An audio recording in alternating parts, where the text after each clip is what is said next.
কালকে আমি ট্রেনে একটা নতুন ধরনের স্ক্যাম দেখলাম। ওকে, দুটো মহিলা হঠাৎ ট্রেনে উঠেছে, ওই দিদা বলা যায়। এবার ওদের হাতে অনেক জুয়েলারি ছিল, জুয়েলারি লাইক ওই এখন যে ব্রেসলেট গুলো পরে 10-15 টাকা দাম হয়, বিটস দেয়া, বা যে নকল গ্রহরত্নের আংটি গুলো হয়, হাতে ভর্তি মানে ব্রেসলেট, বিভিন্ন মালা, ছোটখাটো পুঁথির, আর অনেক আংটি। আর ছিল হাতে একটা গোপাল। এবার আমি প্রথমে গোপালটাকে লক্ষ্য করিনি, আমি হাতে ওই ব্রেসলেট ফ্রেসলেট গুলো দেখে ভেবেছিলাম ওরা হয়তো ওইটাই বিক্রি করতে উঠেছে।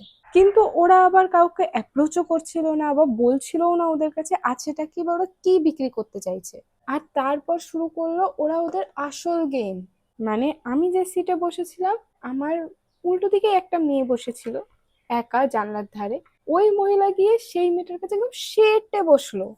ওরা তো ট্রেনে উঠেই মানুষকে স্ক্যান করে নিয়েছে যে ওরা কার কাছে যাবে।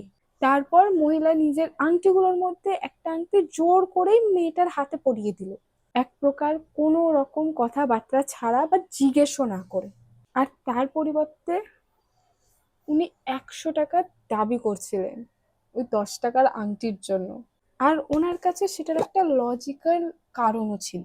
মানে ওনার মতে উনি ওখানে একটা ছোট্ট জুয়েলারি শুধু বিক্রি করছেন না, বা ওটা উনি বিক্রি করছেন না, উনি ওখানে সবার মধ্যে ভগবানের আশীর্বাদ বিলিয়ে দিচ্ছে। আর তারপর উনি বলা শুরু করলেন, এই এত জনের মাঝে আমি তোমাকেই কেন দিলাম এটা, তার মানে নিশ্চয়ই তোমার মধ্যে কোনো ব্যাপার আছে, বা স্বয়ং ভগবান চায় আমি তোমাকে এটা দিই, আর সেই জন্য তুমি আমাকে 100 টাকা দাও।